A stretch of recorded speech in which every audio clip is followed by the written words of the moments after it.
کہ اگر تو میرا یہ کام جو میں آپ کے ساتھ کر رہا ہوں یہ تو لوجہ اللہ ہے، اگر اللہ کی خوشنودی حاصل کرنے کے لیے، اس کی رضا کے لیے ہے، تو یقیناً میرا رب مجھے اس پر جزا بھی دے گا، اس پر مجھے ثواب بھی ملے گا، اور جتنی میری نیت خالص ہوگی مجھے اتنا ثواب ملے گا۔ جہاں جہاں میری نیت میں گڑبڑ آ جائے گی کہ مجھے لائکس چاہیے، مجھے سبسکرائبر چاہیے، مجھے فالوورز چاہیے، مجھے تعریفیں چاہیے، تو وہی میرا ثواب بھی کم ہوتا چلا جائے گا۔ اگلا پوائنٹ آپ کے ساتھ شیئر کرتا ہوں، عبادت اور عادت کا فرق نیت سے ہے۔ عبادت اور عادت کا فرق کیسے ہے؟ جیسے ہم نہاتے ہیں، اب نہانا ہماری ایک عادت ہے، ہمارا ایک کام ہے جو ہم نے کرنا ہوتا ہے، لیکن صرف نیت اس عمل کو عبادت میں بدل دیتی ہے۔ وہ کیسے؟ ایک ہے غسل جنابت۔ دیکھیں غسل جنابت کیا ہے؟ جب انسان جنابت کی حالت میں تو اسے غسل کرنا ہوتا ہے، پہلے بھی نہانا ہے، وہ بھی نہانا ہے، لیکن دیکھیں جنابت میں آنے کے بعد بھی تو وہ جا کے نہا سکتا ہے نا۔ قربان جائیں، صرف نیت نے اس عمل کو بدل دیا، سیم کام وہی نہانا ہے، لیکن صرف نیت سے وہ عمل عبادت بن گیا، اس پر بھی ثواب ملے گا۔ اللہ کا حکم فالو کیا ہے، ویسے بھی تو نہا سکتا تھا انسان، لیکن اللہ کا حکم فالو کر رہا ہے۔ دنیا میں کتنے لوگ نہاتے ہیں، جنبی بھی ہوتے ہیں، یعنی جنابت کی حالت میں بھی ہوتے ہیں، کئی لوگ ہیں جو غیر مسلم ہیں جنابت کی حالت میں ہوتے ہیں نا، ان کیا خیال ہے وہ نہا کے پاک ہو جاتے ہیں؟ نہیں ہوتے۔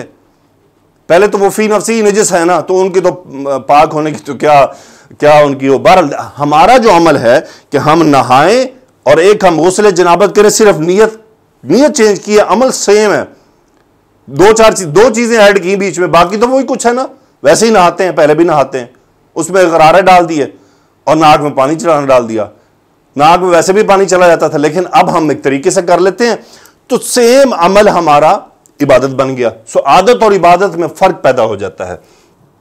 آگے چلتے ہیں، ایک عبادت سے دوسری عبادت کا فرق، یعنی صلاۃ العصر اور صلاۃ الظہر کی نیت میں جو ہم نیت کرتے ہیں، جو ہمارے دل میں ارادہ ہوتا ہے، اس سے فرق۔ اب میری مثال کے طور پہ میں عصر کی نماز پڑھ رہا ہوں، میری نیت میں میرے ذہن میں زور چل رہی ہے کہ مجھے مغالطہ ہو گیا کہ میں ظہر کی نماز پڑھنے آیا ہوں، تو اس کا مطلب میری نیت نے ہی وہ نماز غلط کر دی، چونکہ اب میری نیت میں ہی ظہر تھی، میں بھول چکا تھا، میری نیت میں ظہر تھی، اور اب میں ایک دفعہ بھول چکا ہوں۔ مجھے یاد ہے کہ میں رویس یو اے میں تھا، تو ابو دھابی کی طرف سفر کر رہا تھا، تو ایک پیٹرول پمپ پر رکے اور عصر کا وقت تھا، تو میں نے نماز پڑھی، اور جب میں نماز پڑھ کے واپس آ کے گاڑی میں بیٹھا تو میں نے اپنی وائف سے کہا کہ مجھے لگتا ہے کہ میں ظہر کی نیت سے نماز پڑھ رہا ہوں، تو میں واپس لوٹا اور میں نے صلاۃ العصر کی نیت سے نماز پڑھی۔ تو یہ نیت سے نماز، یعنی 4 رکعت آپ نے ظہر کی پڑھی، 4 عصر کی پڑھی، اپنے اپنے وقت پر پڑھی، لیکن نیت میں کچھ گڑبڑ تھی تو وہ معاملہ خراب ہو گیا۔ اس کے بعد نیکسٹ ہے جی، روزمرہ کے اعمال کا عبادت بن جانا نیت کی وجہ سے ہے۔ روزمرہ کے اعمال کیا ہیں؟ وہ کام جو ہم سارے دن میں روٹین میں کرتے ہیں۔ مثال کے طور پر جوتی پہننی ہے آپ نے، کپڑے بھی پہننے ہیں، سونا بھی ہے، جاگنا بھی ہے، کھانا بھی ہے، پینا بھی ہے، بازار بھی جانا ہے، گاڑی میں بھی سوار ہونا ہے، یہ سب ہمارے روٹین کے کام ہے، سب ہمارے نارمل کام ہے، گھر میں داخل بھی ہونا ہے، گھر سے نکلنا بھی ہے۔ یہ عبادت کیسے بنیں گے؟ مسلمان کی ساری زندگی عبادت بن سکتی ہے، اس کا پورا ایک منٹ عبادت بن جاتا ہے۔ کیسے بنتا ہے؟ نیت کے چینج کرنے سے۔ وہ کیا چینج ہے؟ وہ ہے اتباع محمد صلی اللہ علیہ وسلم۔ میں نے جوتی پہننی ہے نا، میں نے ایک عمل کرنا ہے، اور میری نیت میں ہے کہ یار نبی کریم صلی اللہ علیہ وسلم دایاں پاؤں پہلے پہنتے تھے، بایاں بعد میں پہنتے تھے، اب اس پر اب جوتی پہننے پر اجر ملے گا آپ کو۔ دیکھیں اللہ تعالیٰ نے مسلمان کو نوازنے کے کیا کیا طریقے رکھے۔ جوتی پہننے پر آپ کو اجر مل گیا۔ واش روم میں جاتے ہیں، واش روم کے احکامات کا خیال رکھتے ہیں کہ جو ہمیں دین نے سکھائے ہیں، اس میں آپ کو ثواب ملے گا۔ سونے کے لیے گئے، سونا ایک نارمل عمل ہے، اس میں اگر آپ نے رسول اللہ صلی اللہ علیہ وسلم کے طریقے کو فالو کیا آپ کو ثواب ملے گا۔ وہ نیتیں کی جو آپ علیہ الصلوۃ والسلام نے سکھائی ہوئی ہیں، اس طرح سے آپ کو اجر ملے گا۔ جیسے جو آدمی صبح کی تہجد کے شاید ارادہ کر کے سوتا ہے اور وہ سویا رہ جاتا ہے اور وہ صبح فجر میں اٹھتا ہے، یہ شاید فجر کی نماز کے لیے اللہ کو ہمیشہ معاف فرمائے، پوری رات کا اجر لکھا جاتا ہے نماز کے قیام کا۔